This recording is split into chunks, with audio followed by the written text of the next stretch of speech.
How to go live on Facebook. Hello everybody, welcome back to my channel Hado Apps. This is me Bipin Basnet, and today I'll guide you on how you can easily go live on Facebook.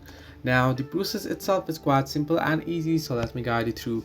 You can simply open up your Facebook application and make sure you're logged into your account. At the very top at your home screen, you'll get the option that says what's on your mind, right? Simply tap on it. Once you tap on it, you can see you'll get various list of options: photo or video, tag people, filling activity, check-in, and below check-in you can see live video option.